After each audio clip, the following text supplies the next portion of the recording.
Hello, everybody.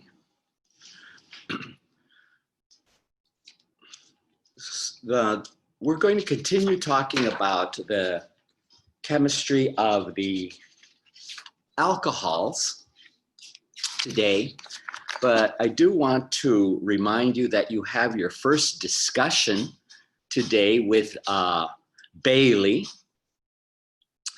So let me just remind you, you have discussion that will be on Wednesdays from 11:30 to I guess it's 2:30, right? And go to the Blackboard website, and there's a folder called Zoom Links. And then you click on that, and there is, I'm pretty sure Bailey set up a discussion, set up some Zoom links for the discussion. Yeah, I anticipate all your questions. So you have discussion, and the Zoom link is there on the Blackboard website.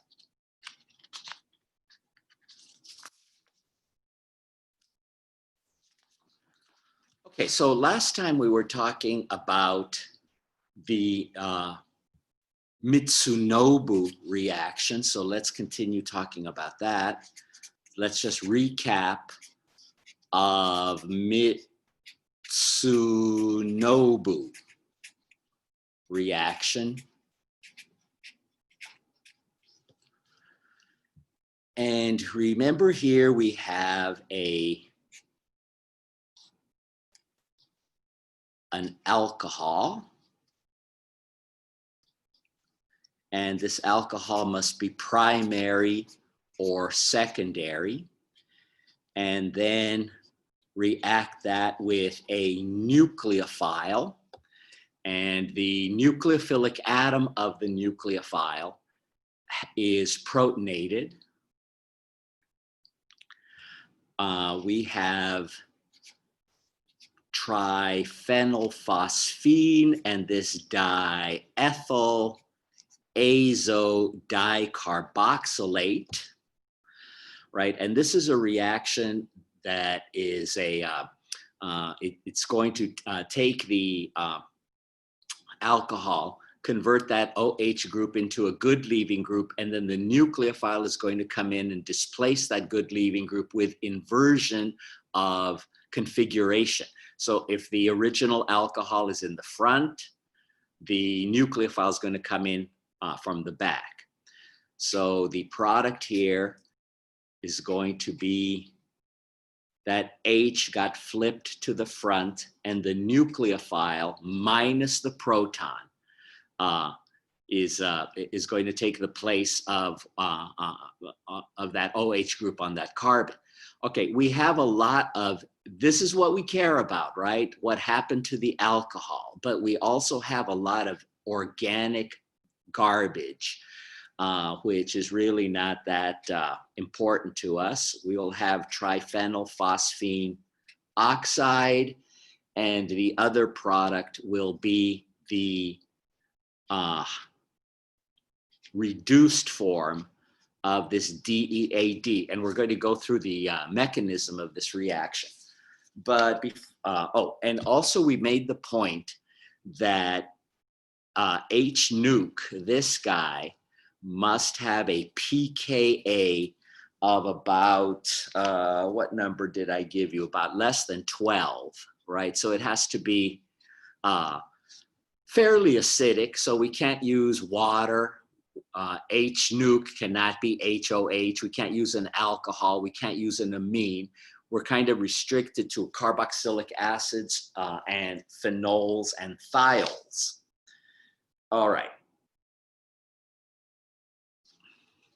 Okay, so now let's talk about the mechanism of the reaction. Now, this mechanism, this is like doing push-ups. in organic chemistry. Anyone work out there? Yeah, well, this is like push-ups. This is a pretty involved mechanism. So let's see if we can make some sense of how all of these reactions, how this reaction happens. Okay, mechanism.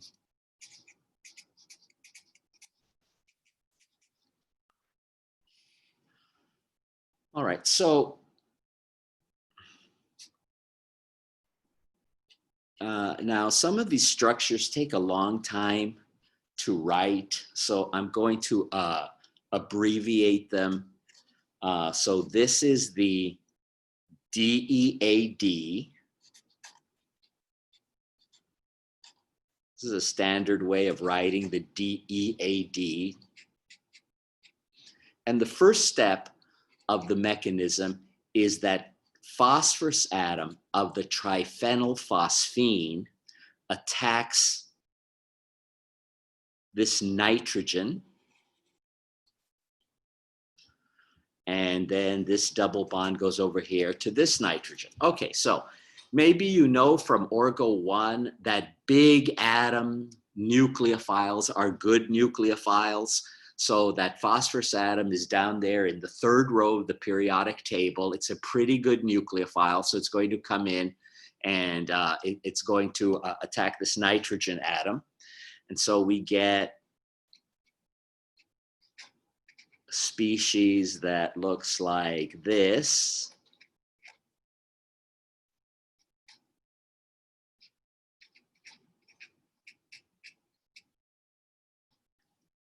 Where that phosphorus atom has attacked that nitrogen.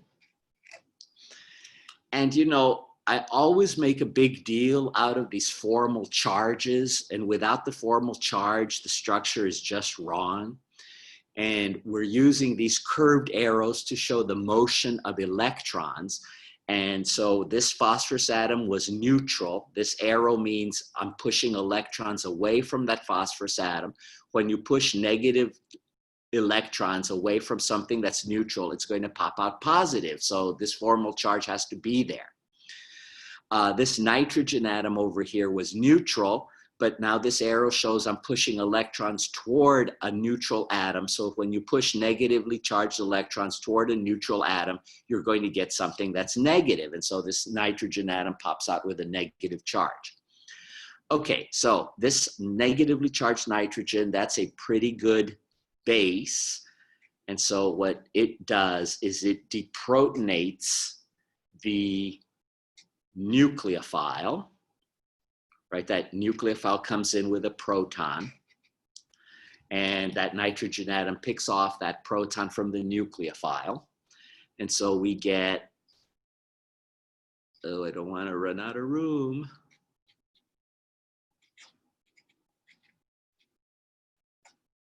So that nitrogen has picked up a proton, and over here, nothing happened over here. So just copy all of this again. And the other product of this reaction is going to be now the deprotonated nucleophile. So for example, if you started out with HS CH3, now this is S minus CH3. If you started out with a carboxylic acid, now this is the carboxylate.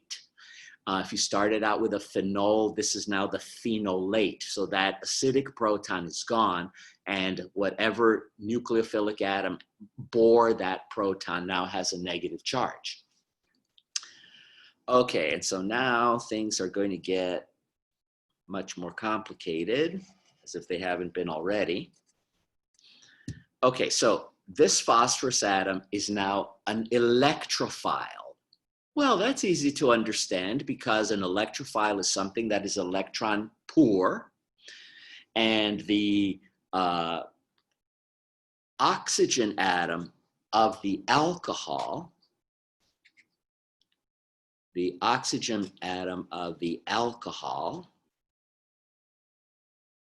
now functions as a nucleophile, and it attacks this phosphorus atom. Whoa. It attacks this phosphorus atom. This is a nucleophile attacking an electrophile. Okay, so now the next intermediate is a huge, humongous thing. So I'm going to switch to another slide here. So that oxygen atom has attacked that phosphorus atom. And so what we get next is this huge, humongous molecule. ETO2C, NH, N. And now I'm going to have to make a huge, huge, huge long bond here. There's the phosphorus.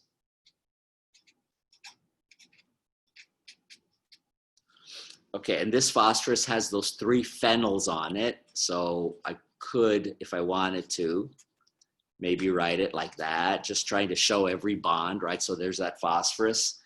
And this phosphorus atom was just attacked by the alcohol. So that proton is still hanging on to the oxygen. And remember that oxygen atom of that alcohol was neutral. And I pushed electrons away from it, so it popped out positive. Okay, so nearing the end here, right? I told you this is like doing push-ups. Okay, so now remember this H nuke that was running around in the solution from a previous step? Now that is going to come back in. Let me see, let me grab my red pen here, just for emphasis. Now, believe it or not,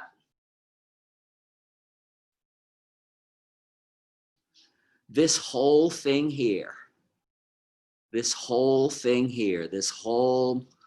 assembly of stuff here, this big complicated thing here, this is a leaving group, right? And so it's not a leaving group that maybe we ever saw in Orgo 1, certainly, but that's how it functions. And so now the nucleophile comes in, the nuke minus comes in. It has a pair of electrons. This is an SN2 reaction. And what do we know about SN2? We have backside attack. If the leaving group is in the front of the molecule, the nucleophile is going to come in from the back. What else do we know about SN2? Is that the carbon that the nucleophile attacks has to be primary or secondary. So that's the restriction, the limitation we have of the Mitsunobu reaction. So this H nuke comes in, it attacks this carbon that bears that extravagant leaving group, and this bond comes up here to the oxygen. Okay, so we have our Mitsunobu product. That hydrogen was in the back, it got flipped to the front, and now that nucleophile has come in. The nucleophile has come in, and so, whoa, shoot. Try again.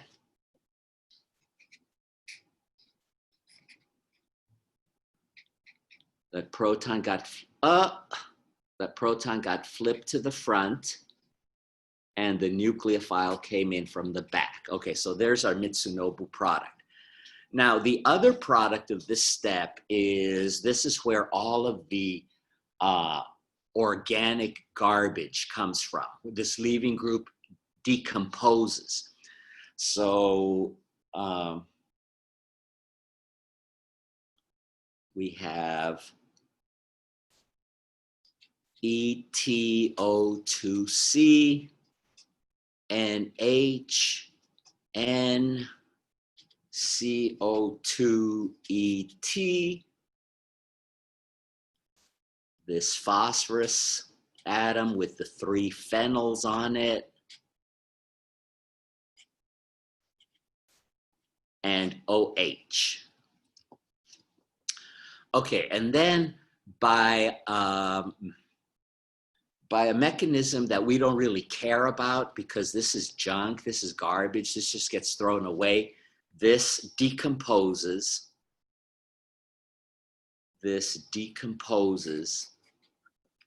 into the organic junk,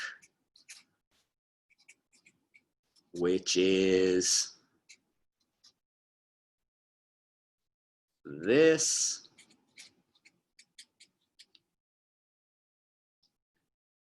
plus the triphenylphosphine oxide. Okay, and we don't need to concern ourselves with the chemistry of this, the decomposition of this leaving group. What we really care about is the formation of this intermediate and its subsequent attack by the nucleophile to form that Mitsunobu product. All right.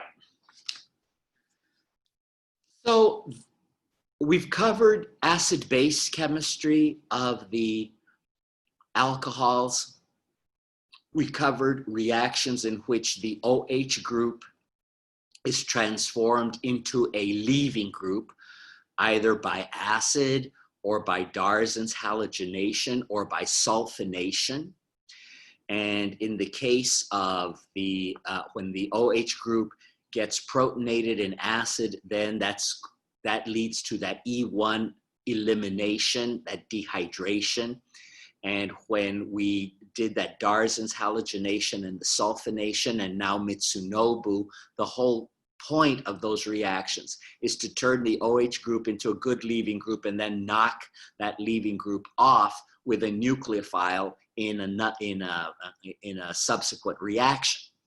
Okay, so now we're going to shift gears and talk about the OH group not as a leaving group, but now talk about the OH group as a nucleophile.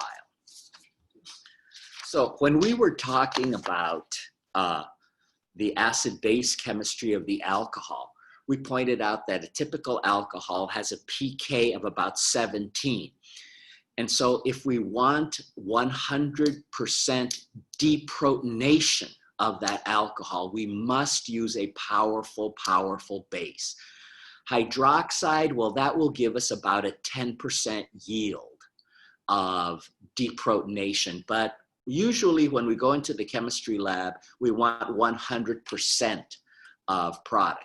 So in the complex of reactions that we're going to be talking about now, what we need are some powerful, powerful bases. Okay, so this reaction that I want to stress now is called the Williamson ether synthesis.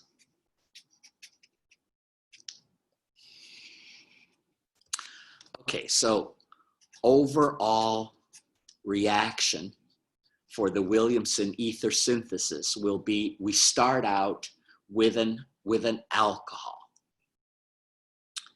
Start out with an alcohol, and this alcohol usually, except in some exceptional cases that I'll talk about later, but this alcohol should be primary or secondary.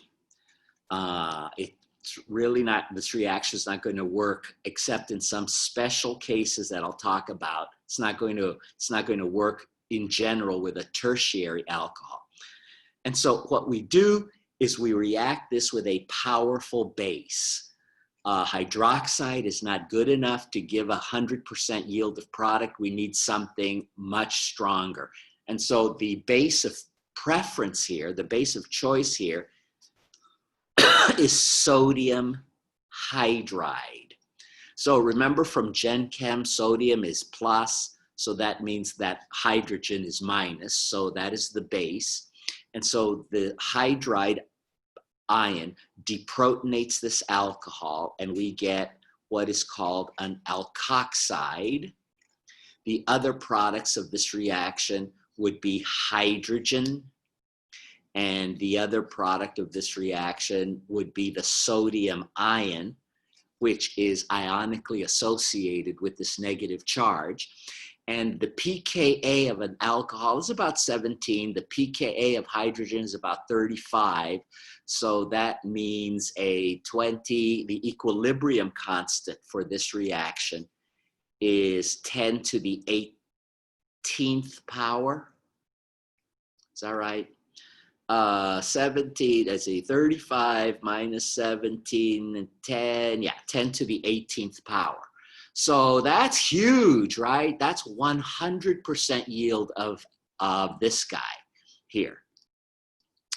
Okay, and now in the next step, what we do is we react this alkoxide with a primary alkyl halide, and it has to be primary. It can't be secondary or tertiary or anything else.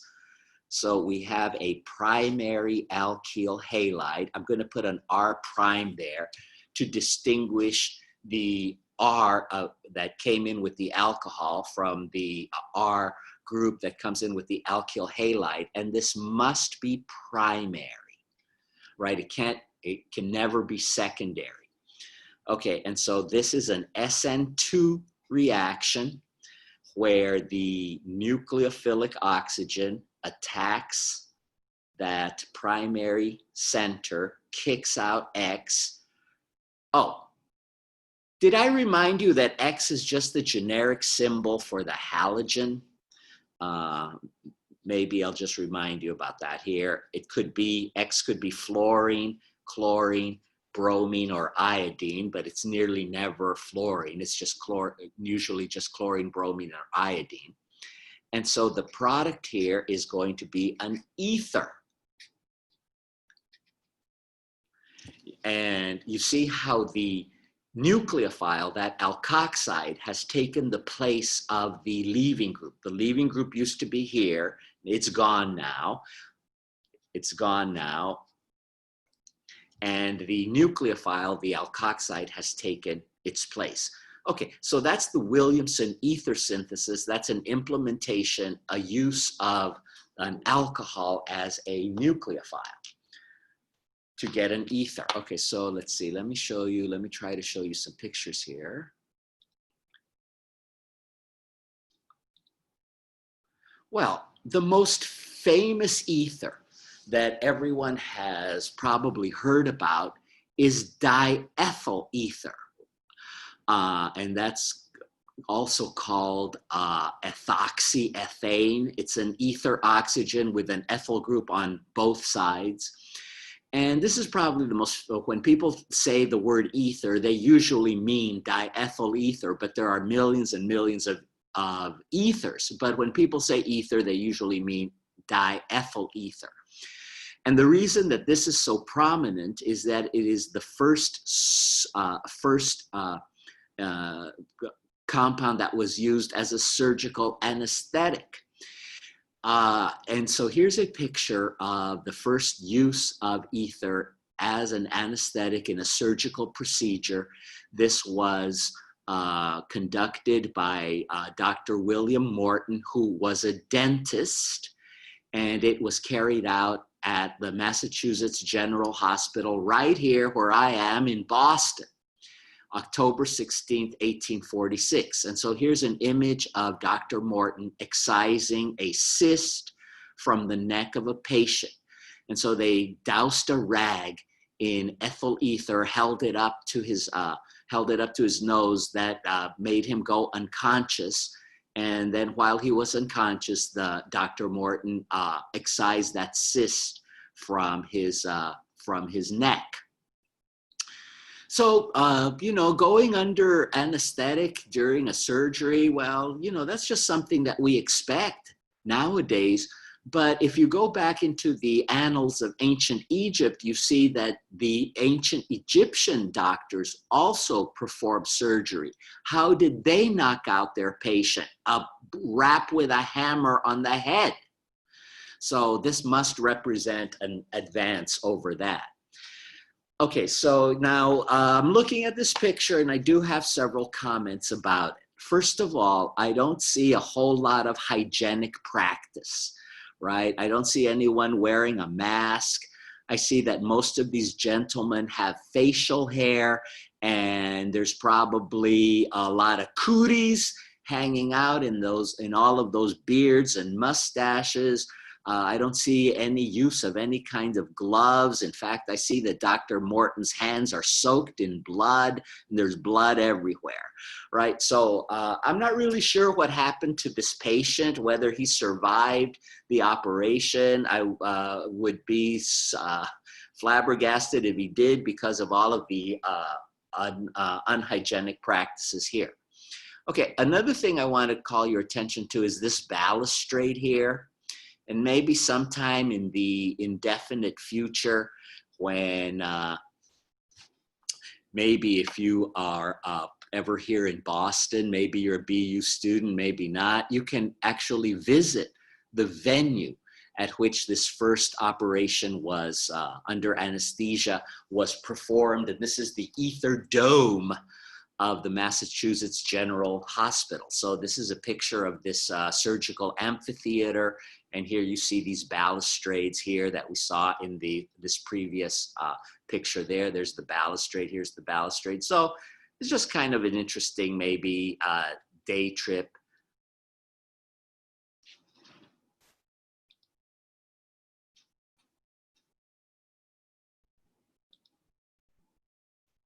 Okay, so that ether that was used in that anesthesia was diethyl ether. And so how would we make that by a Williamson ether synthesis?